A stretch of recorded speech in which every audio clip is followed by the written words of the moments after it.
¿Estás preparado para dar el salto a la serigrafía industrial?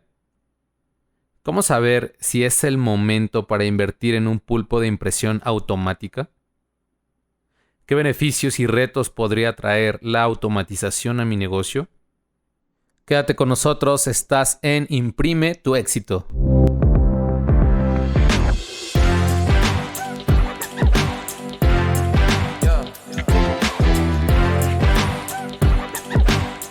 Yo soy Chico Flores y este es el podcast Imprime tu éxito, un programa especializado en la industria de impresión textil y de decoración de prendas, donde la visión, técnica y pasión se imprimen juntos. Bueno, pues bienvenidos a este podcast de Imprime tu éxito. Estoy muy contento por tener a un gran amigo con una gran trayectoria en este capítulo y estoy seguro que vamos a poder, todos los que están escuchando, solucionar muchas dudas e inquietudes en torno a la serigrafía y la impresión automática. Entonces, pues para empezar, Luis, cuéntanos, ¿quién es Luis Pérez, por favor? Bueno, muchas gracias por la oportunidad. Yo soy venezolano, tengo una trayectoria de muchos años en el área de serigrafía. Empecé alrededor de los 17 años. ¿Cuándo tenías 17 años? Cuando tenía 17 años. Hoy en día tengo 50, ¿no? Eso no es pecado decirlo. Como les comentaba, soy nativo de Venezuela. Empecé allá con una pequeña fábrica. Empezamos con algunos amigos del vecindario donde yo vivía y pusimos unas marcas de camisetas. En ese momento imprimíamos en mesas. Mesas lineales. Mesas lineales. Okay. Con tintas en base de agua que fabricábamos. En aquel momento en Venezuela no era común conseguir un proveedor de tintas serigráficas textiles confiable. La mayoría hacía sus propias bases. Oh, wow, interesante. Sí, entonces usábamos mallas muy abiertas, squeegee redondo. Las mesas eran acolchadas, okay, para que aquella tinta tan gruesa pasara por aquella malla, ¿no? ¿Y con qué la acolchaban? Con goma espuma, ustedes la dirán, no sé. Sí, como con una espuma, ¿no? Exacto. Sí, claro. Y arriba la forrábamos con un semicuero. Okay. De acuerdo, perfecto. Bueno, y con esa marca se llamaba Gallery en un principio, siempre buscábamos un nombre artístico. Luego se llamó Bauhaus con la escuela de diseño. Yeah. Luego terminé con una licencia de Peanuts, de Snoopy, y okay, con algunas tiendas. Siempre en paralelo estuve muy relacionado con MR y con una empresa llamada Clinton, que quedaban basadas en Miami. Ahí aprendí muchísimo de lo que es industrializar, okay, en la serigrafía, ¿no? De pasar a hacer algo artesanal, que fue como aprendí, a empezar a controlar todas esas variables, claro, y convertirlas en un proceso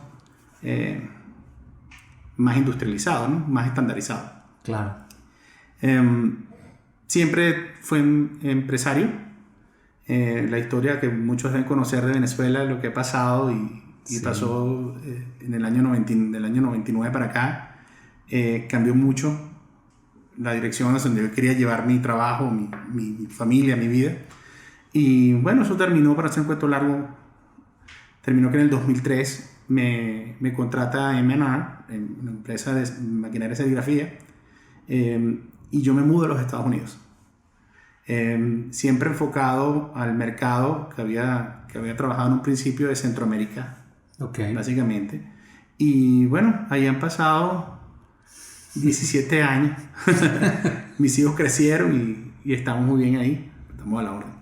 Excelente, muchas gracias, Luis. Pues muy interesante. Tengo muchas preguntas alrededor de esa historia, pero yo creo que en otro capítulo lo preguntamos. Okay. Que es justo de cómo se hacía antes serigrafía, ¿no? Y demás. Pero bueno, tiene un poco que ver con lo que quiero preguntarte, que es, ¿cuál es para ti, que has vivido durante todos estos años la industria, han sido los cambios como más disruptivos o más bruscos, o que han dado ese salto, o que se ha sentido ese salto dentro de la industria de la impresión textil o de la serigrafía textil, no sé, en estos últimos 20, 30 años, no sé. ¿Cuáles crees que han sido? Bueno, haciendo memoria rápido, las especialidades. Realmente cuando yo llegué ya el Plastisol había tomado a la serigrafía por completo, ¿no? Cuando yo llego a esta parte de la impresión, si se puede decir industrial, claro. El Plastisol era la tinta, era cómo se imprimía. En un principio pues siempre eran estampados planos, sencillos. Luego se empezó a evolucionar y se introdujo la simulación, el Four Color Process, Simulated Process. Claro. Y eso pues destapó de alguna manera una nueva forma de imprimir, ¿no? Bien. Después de eso llegó la High Density, que fue durísimo. Claro. Fue algo que, si mal no recuerdo, en el año 2000, fue algo que era muy fuerte en el mercado, ¿no? Y con ello las texturas, me imagino, y todo alrededor del es correcto, se empezó más el 3D. De alguna manera se empezó a buscar estampados que no fueran ya tan planos, sino que tuvieran algo adicional. Luego, va a ser una historia más corta, podemos decir que llegó la época de los High Solid Acrylics. Ok. Y la descarga también, ¿no? Por ahí. Es correcto.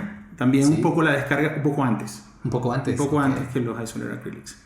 Sí. Pero siempre fue para algodón, siempre en un sector muy particular. Claro. El que quería una textura y un diseño siempre un poco más apagado, no tan vibrante en colores, ¿no? Ya. Entonces sí tenía su mercado, pero no te puedo decir fue tan contundente como el High Density en su momento. Todo el mundo tenía que ser High Density, ¿no?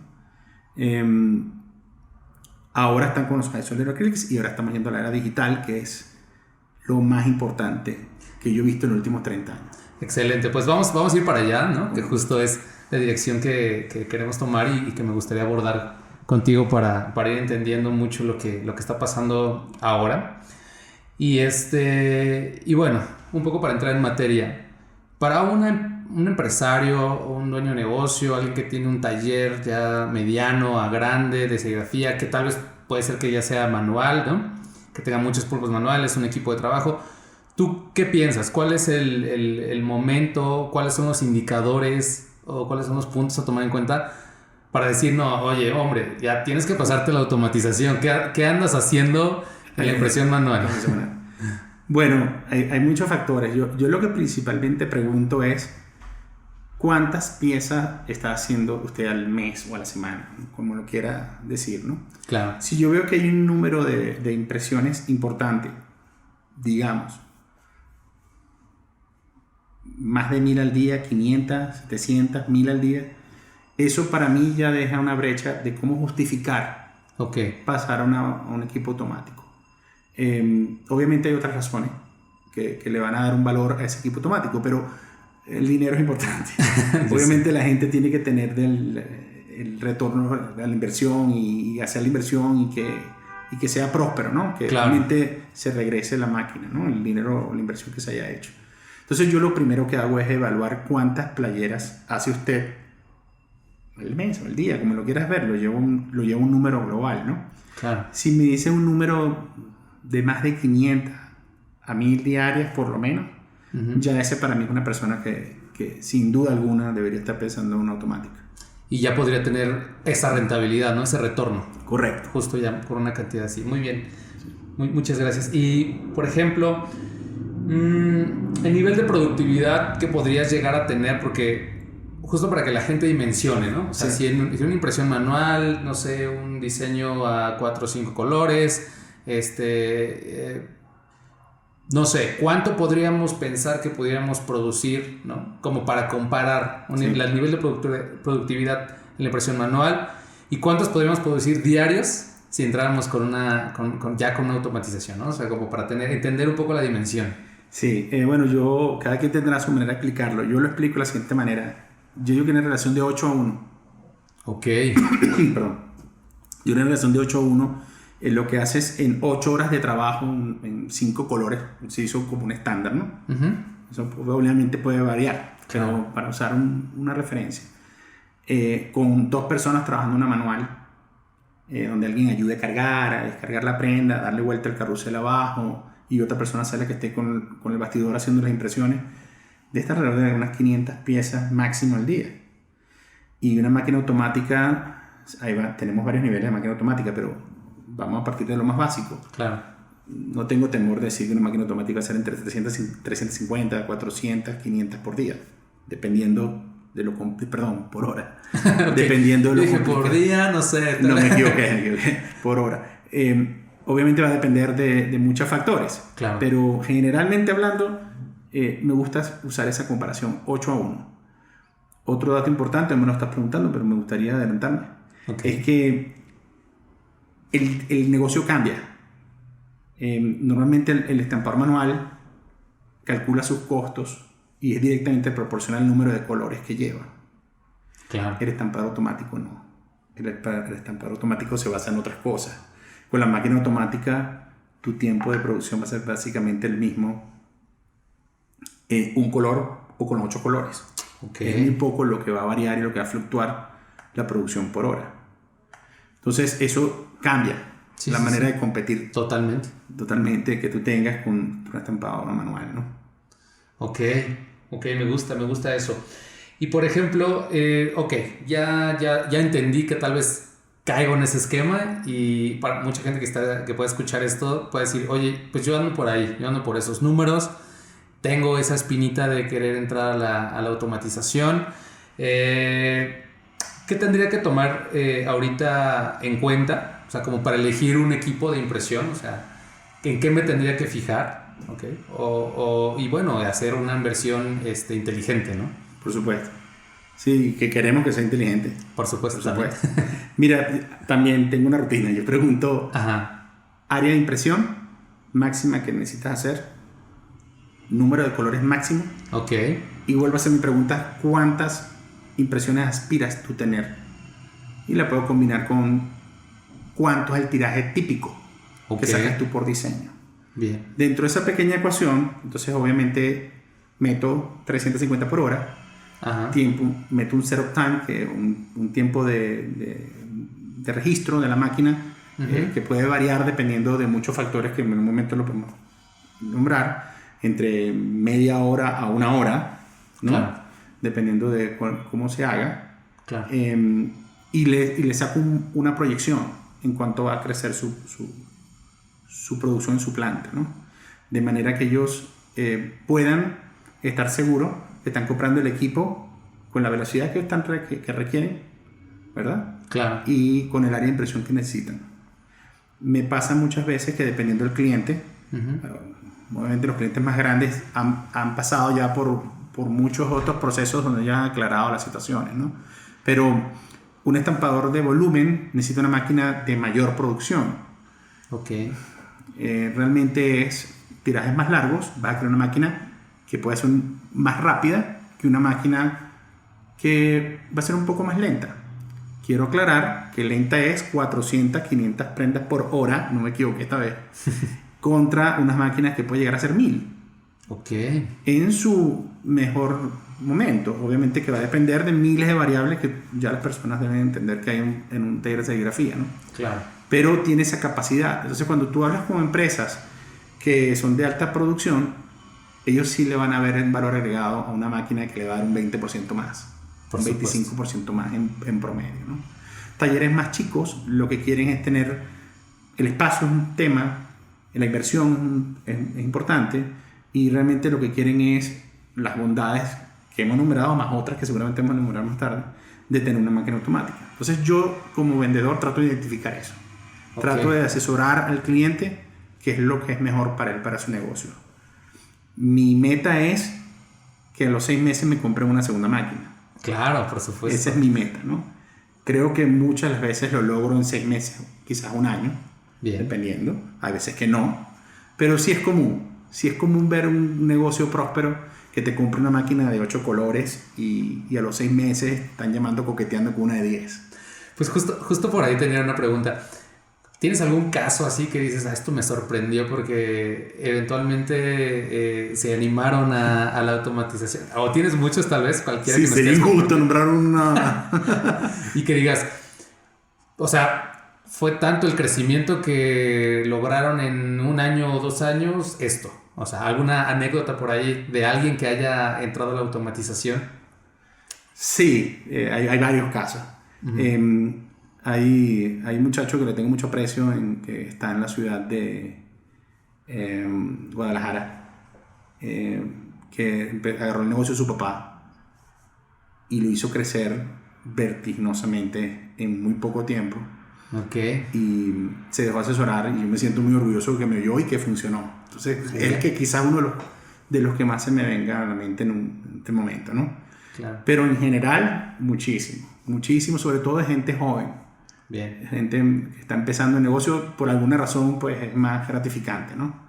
Ahora hay empresas enormes que también han tenido un éxito más empresarial, que también son dignas de nombrarlas, pero creo que es más emocionante esa persona que conociste pequeña y tenía esa duda que era manual, que tenía aquel gran temor, aquel gran tabú, ¿no? De pasar de un proceso tan artesanal a algo ya pues más serio, ¿no? Y ahí sí tiene una inversión importante de un equipo y todo lo que lleva eso, ¿no? Increíble, sensacional, muy bien, muy bien. Pues, entonces, como para resumir un poquito, primero, ¿qué tamaño quieres imprimir? O sea, ¿cuáles son tus necesidades? ¿Vas a hacer full print? ¿Vas a imprimir pues, típico 16x20? Dos, ¿qué número de tiraje, en este caso, de impresiones necesitas hacer, ¿no? Y a lo mejor algunos puntos menos críticos, pero importantes, podría ser cuestiones de espacio, ¿no? Probablemente. Pero te faltó nombrar el número de colores. Perdón, el número de colores, cierto. Número 3, de acuerdo a los trabajos que haces, sí, ¿verdad? Y ahorita vamos a hablar un poquito más de eso. Claro. Ciertamente. Muchas gracias. Y ya menos importante sería un poquito el tema, bueno, para algunos tal vez sea muy importante, para algunos no tanto, el tema del espacio, ¿no? Sí, claro. ¿Qué tanto espacio necesito, no? Y justo por eso, porque ahorita ya hay una gran oferta, digamos, de máquinas diferentes. Sí. Y alguien que tal vez no está tan familiarizado con la dinámica de la producción industrial y las necesidades de las nuevas tendencias también de impresión y demás, a veces es difícil decir, bueno, pero no entiendo por qué está esa oval y de repente veo esa que es redonda. Sí. y cuál es mejor, cuál me va a funcionar. Entonces, un poco para empezar esto es ¿qué necesito entender yo para saber si tengo que elegir una máquina oval, ¿no? O redonda, ¿no? Porque es algo que me han preguntado bastante. Oye, ¿por qué las dos? Porque yo las veo que son medio iguales, pero medio diferentes. Entonces, ¿cómo puedo hacer que la gente entienda de entrada eso? Sí, bueno, ahí quizás voy a hacer una opinión muy personal y basada en mi experiencia, ¿no? Bien. Yo considero que el mejor diseño de maquinaria es la redonda. Y esto quizás no hablo en nombre de Manara, hablo Luis Pérez directamente. A mí me gusta más la máquina redonda porque es un diseño mucho más sencillo, mucho más fácil de mantener, mucho más amigable. Bien. De hecho, y vamos a echar un poquito para atrás, la oval fue la primera máquinas automáticas, eran ovales. Okay. Eran hidráulicas. Ni siquiera nada de servo ni siquiera aire. Eran hidráulicas. No podías regular los squeegees. Todos los squeegees eran uno solo. Eran 6 colores y la más grande y dale, eso es lo que hay, ¿no? Y eran máquinas sumamente pesadas y fuertes y bueno, sí, torpes se puede decir, comparable a lo de hoy en día. Ese diseño oval fue desechado por la industria cuando se inventó o se empezó a utilizar un modelo con un eje central, donde tú le ubicas un solo eje, ¿no? Claro. Que gira perfectamente sobre ese eje, a mejor velocidad, menor mantenimiento, o sea, con muchísimas ventajas. Lo que hizo resurgir a la máquina oval es un poquito la historia que hablamos, que llegaron las tintas, se pasó del plastisol, que ya no queremos PVC, ya no queremos plástico, estamos en una onda mucho más ecológica, volvimos a la base de agua. Okay. Y estas nuevas tintas, sobre todo las que son de alto contenido de sólido, de acrílico, requieren imprimir, secar y enfriar. Wow. Entonces, para tú poder tener una máquina para hacer 14 colores, vas a necesitar, no sé, mínimo 36 estaciones, 40 estaciones, 50 estaciones. Bien. Y hay una desventaja con la máquina redonda. Bien. No existen, no podemos fabricar, ha sido un tema de debate, ya me lo comprobaron, ya ni lo discuto. No existen máquinas redondas mayores de 18 colores que funcionen bien. Ok. Nosotros Y solo aunque te hacemos... pidamos 5, 10 de esas. No. De hecho, a mí en lo personal me tocó debatirlo en la empresa. Ok. Y habían compañías de la competencia que hicieron máquinas de 20 colores. Wow. Y yo perdí en algunas ventas. Y por supuesto fue un tema de queja interno. Pero después me comprobaron que era cierto. Esas máquinas fallaron en muy poco tiempo. Problemas en el eje central. O sea, es una dimensión demasiado grande. Correcto. Llega un momento que no se pueden hacer más grandes. Okay. Y por eso se saltó nuevamente a ese viejo formato de máquina oval. Ok, muy bien. Pues muy interesante porque creo que eso aclara mucho, ¿no? Sí, aclara mucho. Pero. Sí, por supuesto. Yo de entrada, bueno, había escuchado un poco de esto de las diferencias, pero bueno, a lo mejor es explicado por un experto en el tema, ¿no? Bueno, se puede decir experto. Seguro que sí. Y la otra, bueno, para todas estas personas, ok, ya me convenciste. Vamos por una redonda. Sí necesito la máquina automática. Ya estoy viendo cómo va a estar este plan de negocio y demás. ¿Qué inversión? Como de, ya sabes, nivel de entrada necesito para entrar a, vaya la redundancia, para entrar a la serigrafía automatizada? O sea, ¿cuál es la inversión que más o menos para dar una idea a la gente que está escuchando? Bueno, puede variar, ¿no?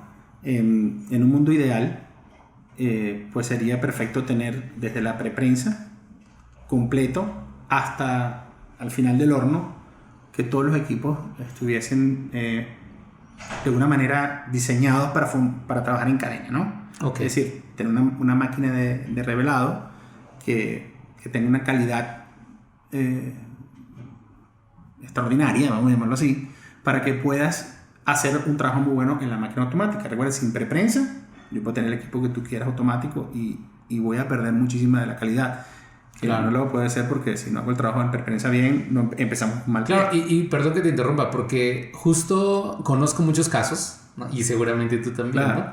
De empresas que dicen, mira, yo ya tengo mi máquina automática, qué bonita, qué rápida, pero atrás en la preprensa o en el cuarto oscuro, que muchos le llaman así, tenemos una mala mesa de exposición, tenemos una luz no adecuada o tenemos simplemente un proceso no adecuado y al final me imagino, no sé si te ha pasado que al final culpan a la máquina, ¿no? De los problemas que hay desde preprensa, ¿no? Sí me pasa, no tanto como de repente la gente puede pensar, pero sí me pasa. Claro.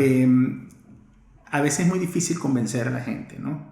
A veces la gente tiene sus paradigmas y un proceso de aprendizaje que lleva un tiempo. Claro. Pero bueno, estamos hablando de un mundo ideal. En un mundo ideal tú deberías comprar una preprensa acorde. Deberías gastar tu energía en hacer un ambiente extraordinario para esa preprensa. Claro. O sea, tener el espacio limpio, organizado, paredes limpias, buena luz. Muchísima gente peca de un sitio olvidado, húmedo, con cortinas, con ventiladores llenos de tierra, ventiladores botando polvo. Es muy común y a veces me cuesta más convencer a la gente de eso que convencerlo a la máquina automática. Sí, increíble. Entonces, pero bueno, para responder un poquito a tu pregunta, disculpa que te me todo el tema. Yo diría que con un presupuesto de unos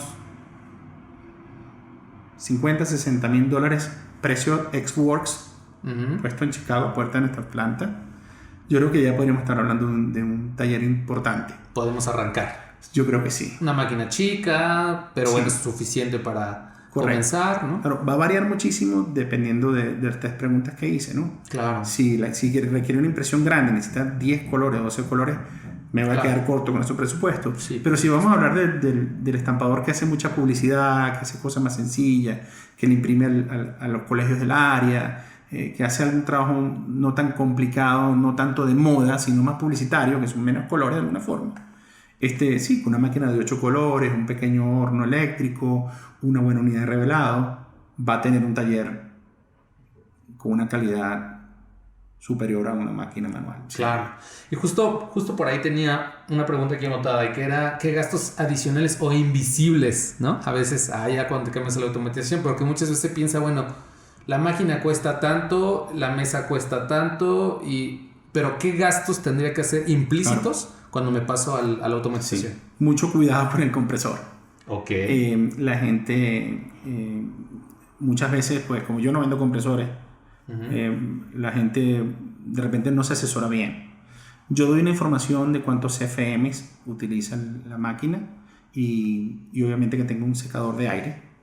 Okay. ¿No? Entonces mucha gente de repente no me sigue el pie de la letra, compra un compresor en Home Depot. Ajá, y no le pone un enfriador de aire, sino que tira eso directo, y bueno, van a tener problemas con algunos sellos neumáticos de la máquina y no es lo ideal, ¿no? Claro. Gracias a Dios las máquinas hoy en día son más eléctricas que de aire.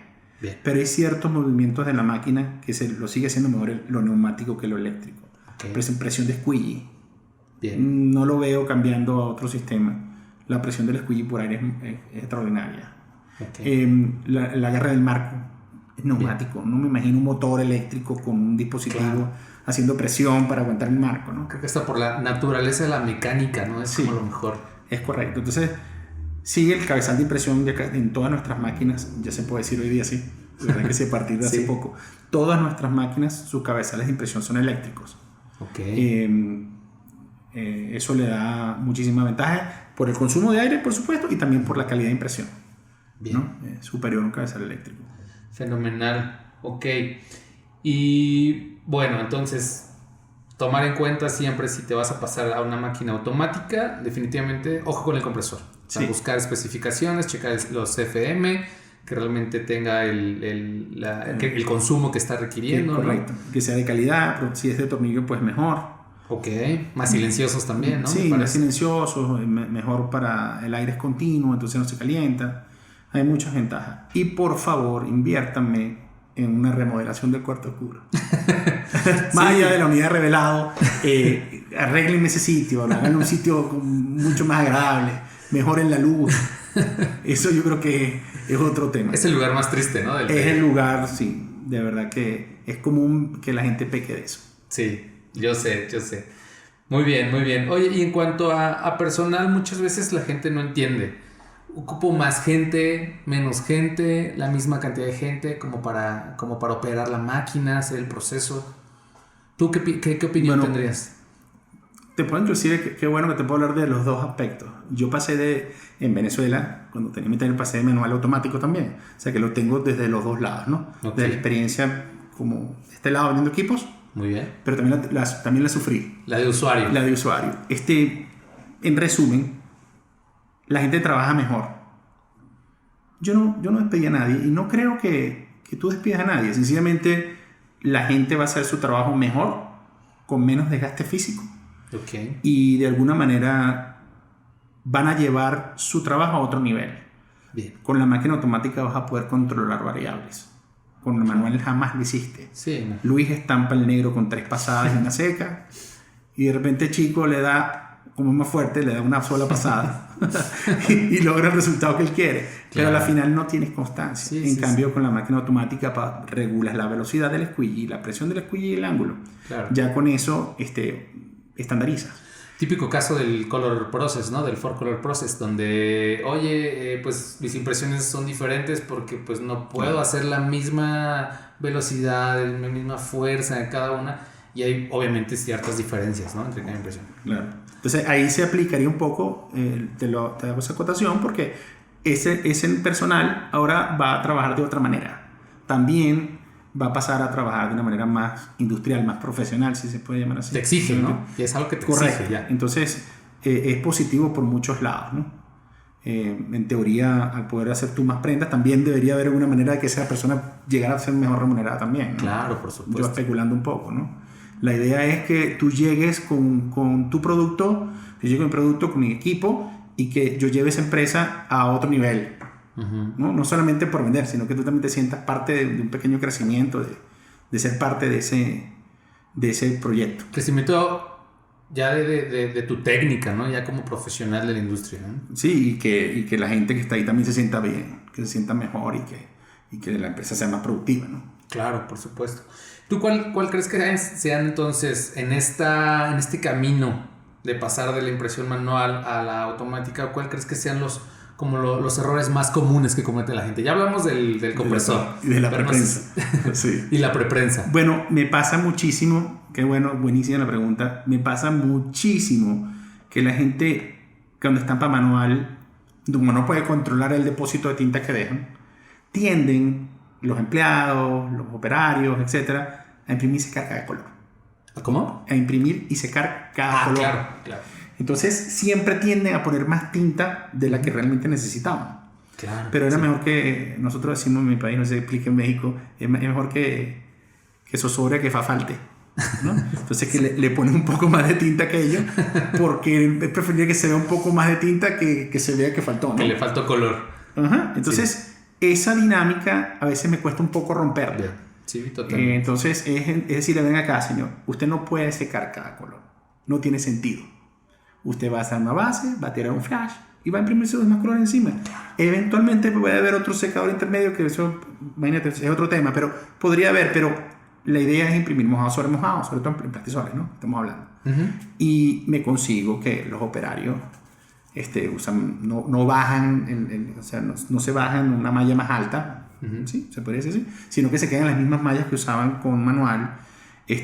Vamos a darle 2 pasadas porque yo creo que se ve mejor, y entonces no logran en un principio, en esa curva de aprendizaje, no logran utilizar la herramienta como es. Es decir, bueno, ahora puedo regular el depósito de tinta, déjame aprender a regular ese depósito de tinta, todos aprendamos de manera que pongamos exactamente la tinta que necesitamos y hagamos un estampado y con un flash o 2, ¿no? Sí, eso es el deber ser, sí. Sí, porque y a mí me pasó justo cuando empecé a hacer los primeros proyectos en máquina automática. Y dije, pero ¿y cómo lo vamos a hacer si solo hay un flash, no? Entonces, entiendo perfectamente lo que dices. Y justo también es entender mucho las variables del producto, de las mallas, de la técnica, pues, de los valores más bien del squeegee, ¿no? El fuera de contacto. El fuera de contacto, por supuesto. Sí lleva vamos, un aprendizaje adicional, ¿no? Y que bien es aplicable a cierta forma hasta en el manual, ¿no? Sí. Pero que en el automático ya es algo que te exige, ¿no? No hay otra, no tiene escapatoria. No puedes hacerlo de otra forma, ¿no? Muy bien, muy interesante, ¿eh? Muy interesante. Y otra pregunta que me han hecho mucho y valdría la pena, y desde hace mucho te lo había querido preguntar, pero creo que esta es la perfecta ocasión, es: ¿vale la pena invertir en un equipo seminuevo, usado? Proliferan las ofertas de pulpos automáticos que, mira, está funcional, falla un cabezazo, todos los demás funcionan, es de hace 15, 20 años, o es de los 90s. Porque mucha gente, no sabes la cantidad de gente que me lo ha dicho: oye, yo quiero invertir, pero no me alcanza para uno nuevo. ¿Cuál es tu opinión acerca de eso? Bueno, por práctica que tengo, me ha pasado, por experiencia, mucha gente, nosotros tenemos el mismo nombre de la máquina por muchos años. Uno de nuestras máquinas más famosas se llaman Challenger y Gauntlet, por ejemplo. La Sportman salió luego, pero me gusta hacer el ejemplo de la Gauntlet, por ejemplo. Es como decir, voy a hacer una analogía, no me gusta mucho la analogía, pero que de repente funciona. Un Toyota Corolla.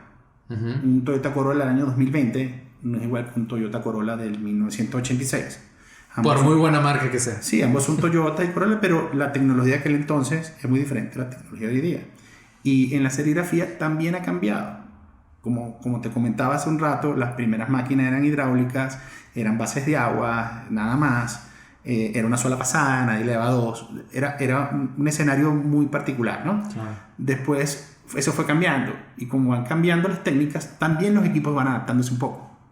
Claro. Con la llegada de plastisoles, mayores presión, que seamos los squeegees, los cabezales también fueron cambiando, la tecnología fue avanzando en la electrónica, la parte eléctrica también, entonces no son el mismo equipo.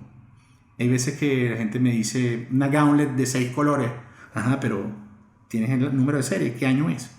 No, es una Gauntlet. Bueno, pero me pone un poco difícil, ¿no? Claro. Entonces hay que tener mucho cuidado. A veces salen buenas ofertas, yo no te lo niego, de equipo usado que por alguna razón una empresa le dio cierta cantidad de uso y lo está renovando. Más que renovando, es más común que cierre, te soy sincero. Pero la mayoría de esos casos ya hay gente que está ligada a esa gente que los compra. Cuando es algo así tan bueno, siempre hay una parte no llega al mercado Ni se normal. anuncia, ya tiene un comprador. Sí, por lo general, ¿no? Claro. Siempre habrá la excepción, pero por lo general así. Yo tendría mucho cuidado, me parece que siempre los equipos automáticos los sobrevalúan. Yo lo primero que le diría a alguien es pregunte cuánto vale una máquina económica de nosotros. Entienda que es cabezales eléctricos, que es un servoindexer, podríamos hacer un programa de eso larguísimo, pero que se averigüe primero las cosas básicas, ¿no? Claro. Y de ahí evalúe, ¿no? Me gustaría, paréntesis, decir que nuestras máquinas siguen siendo un chasis de acero. Eso no ha cambiado en años. Okay. O sea, en la planta, tú estás en la planta, gracias a Dios, no pudiste visitar. Gracias. Sí. Llega el acero se corta, se solda en algunos casos. Que por eso es impresionante el proceso. Yo cuando llegué a la planta de Meyer y vi un robot cortando y otro soldando, es una cosa increíble. Sí, a mí todavía me agrada mucho pasar por ahí por la fábrica y ver eso. Pero perdón, te interrumpí. No, para nada. Entonces, las máquinas, en ese sentido, sí. Inclusive, creo que eso quizás confunde a la gente. Tú ves una máquina Gauntlet del 91 y la ves rapidito y ves una nueva y dices, es la misma. Pero realmente no lo es. O sea, parte del chasis se parece muchísimo, pero otras partes de su estructura y de sus componentes eléctricos y neumáticos son totalmente distintos.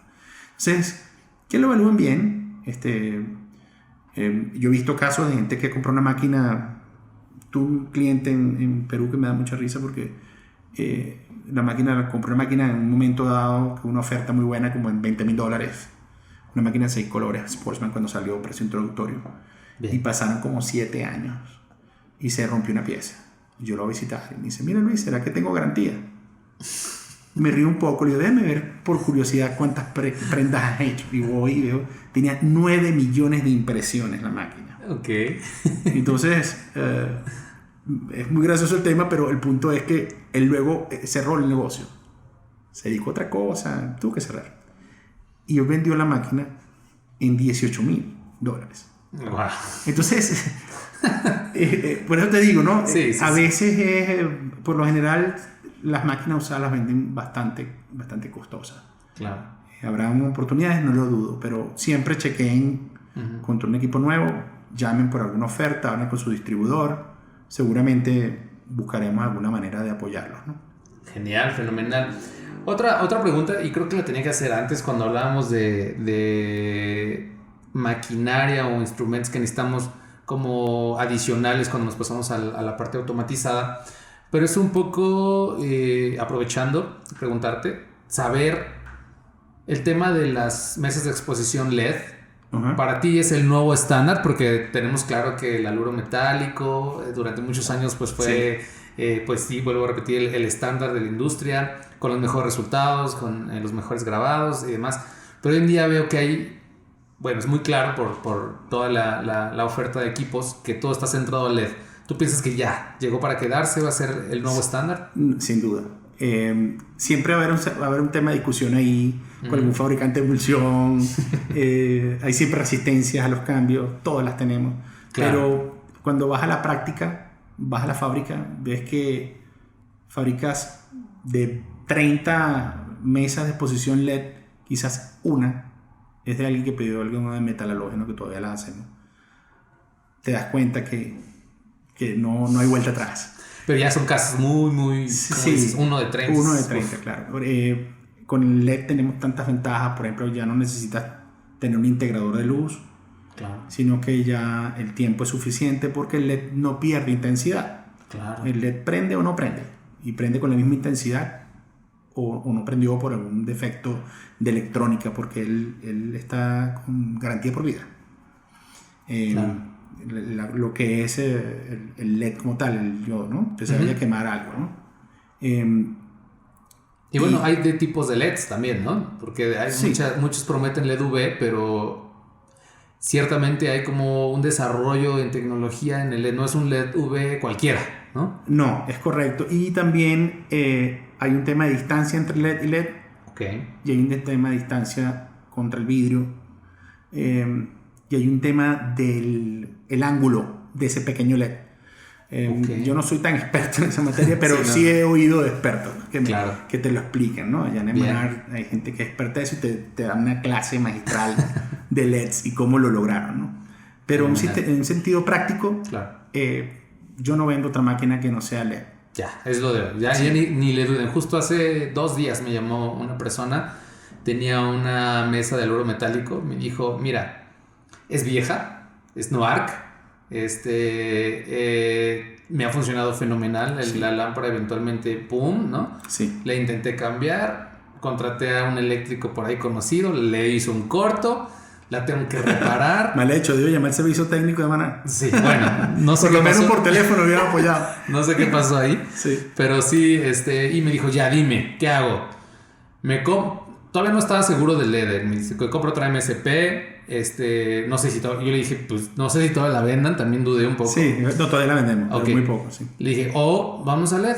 O sea, directamente a LED. Me dice, pero bueno, a él de pronto era como tengo que volver a cambiar mis tiempos y volver a hacer el cálculo. Y digo, mira, es una chamba rápida, lo tienes que hacer, desde luego, pero los tiempos de exposición van a ser mucho menores, ¿no? Correcto. Entonces, creo que justo entiendo un poco de a veces la resistencia al cambio, a veces de una tecnología a otra, que se pierde un poco la fe en esto, pero sí, ya no, con esto concluimos que LED al día de hoy pues es el nuevo estándar. Ya. Es el nuevo estándar. No hay vuelta atrás. A pesar de alguna discrepancia. Sí, y bueno, y créeme que me ha aventado por ahí también unas pláticas con gente, sobre todo químicos de emulsiones, ¿no? Que te dicen es que los nanómetros y bueno, ok, hay todo un tema alrededor de eso. Ya haremos un podcast especializado en eso y ya platicaremos, pero bueno.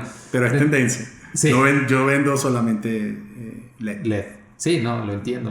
Y hay muchas cosas, no solo la duración, sino el consumo eléctrico, no genera calor como lo hacía bueno, podríamos mencionar un montón de cosas. Muchísimas cosas, correcto. Bueno, me está esperando escucharlo de ti, ¿no? Directamente. Y muy bien. Ahora, tengo entendido que hay una macro tendencia, y tú me lo vas a confirmar o no, donde los talleres, las empresas están haciendo tirajes cada vez más cortos. Ya no hay el tiraje como hace 20 años que te mandaban a hacer. Por lo menos hay cada vez menos. Pero bueno, sí, cantidades estratosféricas de un mismo diseño. Sí.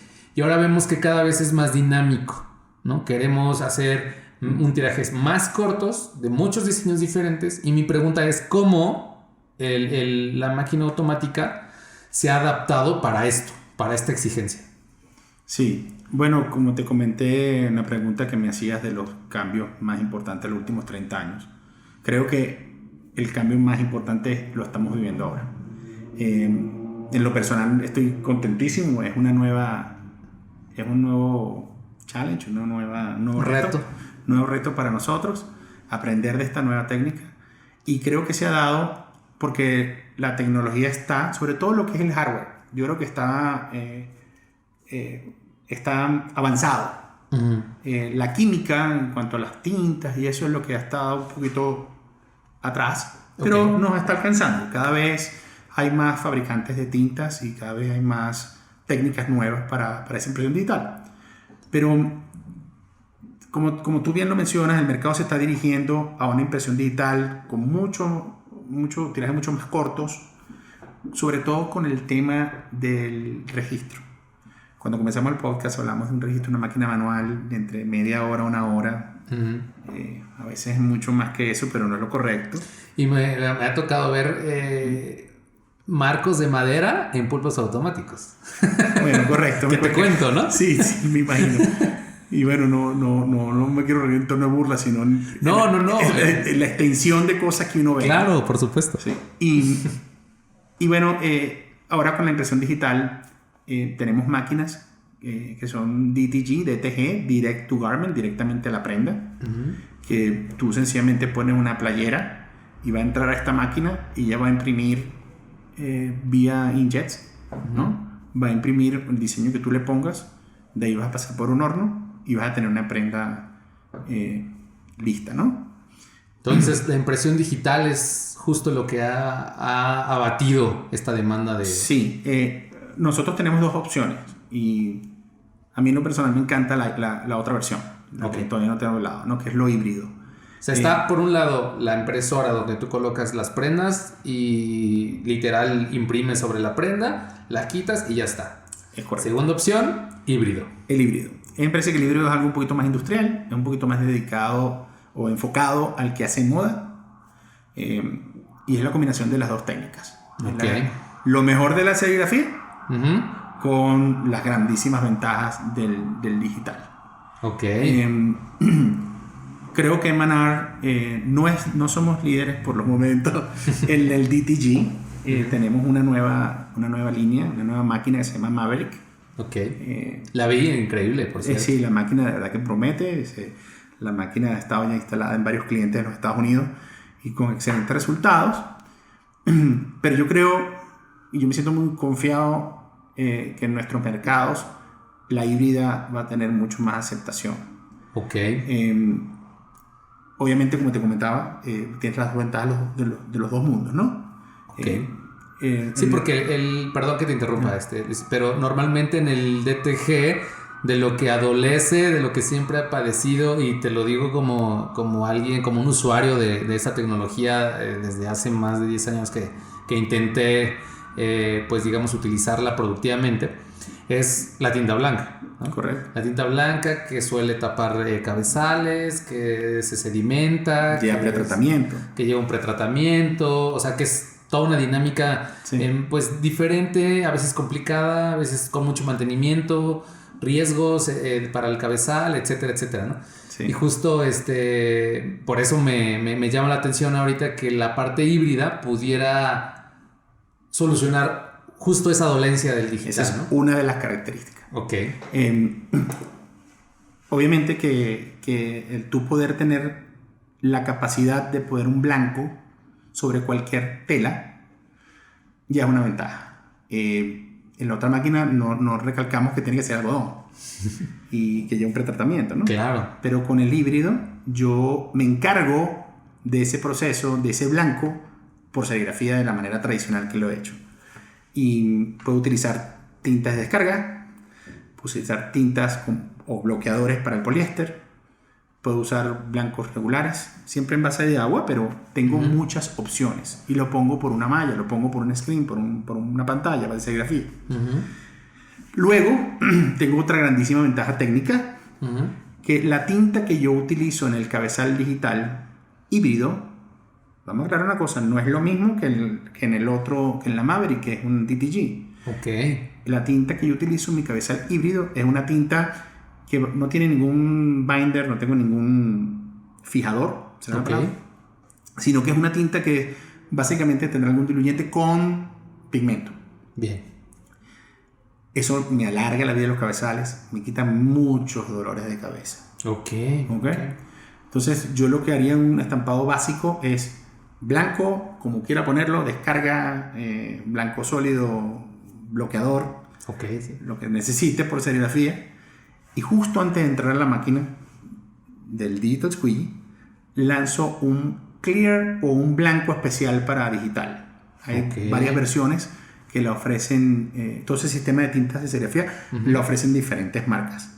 Bien. No estás atado a un solo proveedor ni nada, sino que se compite libremente. Bien.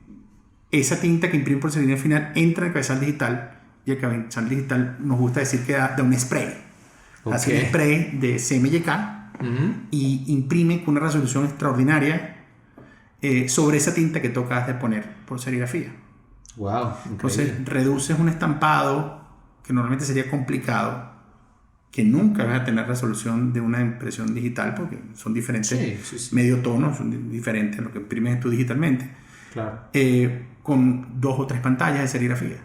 Lo que antes te hubiese tomado, no sé, 12. Dependiendo del estampado, puede variar. Y con máximo detalle y resolución. Correcto.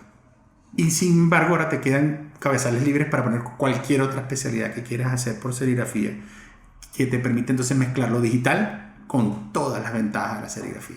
Y justo creo que eso es como hasta no ver, no creer, ¿no? Porque yo entendí el concepto del híbrido ya hace varios años que empezaron con estas propuestas y demás. Pero yo cuando vi una impresión hecho híbrido donde sobre el efecto o la aplicación o la técnica especial hay una impresión encima, ¿no? Correcto. Y las posibilidades, vamos, que en la impresión de serigrafía tradicional, ya sea automático o manual, simplemente no se podría hacer, ¿no? O sea, son finalmente acabados o resultados de la decoración, en este caso de la prenda, que son ya casi únicas o exclusivas, ¿no? del tema híbrido. Del tema híbrido, correcto. Ok. Y adicionalmente, recalco, el precio en costos de insumos es muy bajo comparado contra una impresión directamente a la prenda DTG. Entonces, es bueno, me gustaría recalcar que tenemos esos dos mundos, donde la impresión digital es cada vez más importante, sin duda. Hay unos datos importantes ahí, como en Estados Unidos hay un estudio que vi en M&R, donde el estudio arrojó que el 5% que se imprime en el mundo hoy en día es digital. Wow. Y me sorprendió. Sí. Y varios expertos en la industria, varios gente que tiene muchos años y que han sido de alguna manera el Nostradamus de la serigrafía, dice que eso puede llegar a un 35% para el 2023. Wow. O sea, de un 5 a un 35%. A un 35% en 3 años. En 3 años. Es una locura. Es muchísimo. Es una locura. Si la mitad de lo que estos gurús han dicho es verdad, wow, tengo mucho trabajo. Claro. Yo al principio, para corroborar lo que tú dices, yo también estaba un poco tenía resistencia natural por mi mundo de serigrafía hacia lo digital, ¿no? Claro. Pero el tiempo me ha dado 2 bofetadas. Tengo un cliente y amigo en El Salvador que ya tienen 2 de estas máquinas. Y ellos han sido de alguna manera mi mejor prueba de que el equipo todavía no sabemos hasta dónde puede llegar. Todavía estamos aprendiendo hasta dónde va a llegar y beneficios que le hemos encontrado que no habíamos visto. Por supuesto. Hay un ejemplo también importante que quiero nombrar. Hubo un cliente que hice hace poco, que es uno de los pocos que queda haciendo altos volúmenes en plastisol. Okay. ¿No? Y este señor se acaba de mudar a una región aquí en México, por el norte del país. Y le llegué con el Digital Squeegee, con toda la emoción que yo trato de transmitirle, porque la verdad que me encanta. Y me abrió otra visión, otro objetivo, ¿no? Otro punto de vista. Él me decía, Luis, esto me interesa muchísimo porque yo rechacé trabajar con máquinas de ovales de 40 estaciones, con imprimir, secar. Y yo le huí. Yo preferí no entrar en eso y dejarle ese trabajo a otra persona. Yo pienso que mi personal no estaba dispuesto a ese gran challenge, ese gran reto, ¿no? De ponerte a hacer ese tipo de impresiones un poco complicadas a esta altura, después que queremos simplificar, ¿no? Claro. Pero con lo que tú me estás dando, yo puedo competirle a quien quiera solo con 3 pantallas y puedo tener el mismo resultado con mucha más facilidad y con tiempos menores y con menos costo con una máquina más chica, con un Digital Squeegee. Claro. Sin tener que preparar tintas, sin tener que preparar tantas pantallas, ni siquiera el artista. El artista sencillamente tira 2 o 3 máscaras y ya, no tiene que estar haciendo selecciones complicadas de colores ni nada. Y bueno, estamos haciendo el proyecto basado en clientes que le van a mandar a hacer estampado de alto contenido de High Solid Acrylics, que él había rechazado, ¿no? Que ahora se le abre una brecha de oportunidades porque con este equipo se le simplifica ese proceso que él le tenía pánico y terror, ¿no? Y que también es una tendencia, ¿no? De los altos sólidos acrílicos de base A. Correcto. Entonces, es una manera de expresarte claro. que yo todavía no he encontrado todas las diferentes ventajas que eso nos va a ofrecer. Estamos en el proceso. ¿Y crees que llegue eventualmente esto de impresión híbrida a la serigrafía manual? ¿O crees que sea por el momento a unos años exclusiva de ya una producción automatizada, grande? Yo creo porque no estoy seguro. El mercado yo no lo puedo predecir tan eficientemente. Pero yo creo que no. Yo creo que hay un mercado de DTG pequeño, en el cual nosotros no entramos, que son esas pequeñas máquinas Brother, Epson, que hacen pequeños tirajes y que eso tiene su nicho, ¿no? Por supuesto. Y eso está ahí, ¿no? Ese pequeño empresario que compra una máquina de unos 20, 30 mil dólares. Claro. Y empieza a imprimir en su casa, en algún local pequeño, y vende esa camiseta a un precio atractivo y bueno, hace un negocio de eso. Nuestros clientes naturales son gente que son industrializados, ¿no? Claro. Y ciertamente que tenemos equipos manuales de serigrafía, siempre nuestros equipos manuales de serigrafía están focalizados a que tú vas a tener automática. Claro. Tú vas a encontrar que nuestras máquinas manuales por lo general son máquinas que aceptan marcos más grandes que cualquier otra máquina manual. Son máquinas que los cabezales son más rígidos, más fuertes, porque estamos pensando en una máquina, en un marco que va a ir en una automática que por lo general son más grandes. Claro. Y exacto, las mesas son de aluminio sólido, las mismas mesas que van en la máquina automática. Entonces, nosotros siempre vemos el impresor industrial.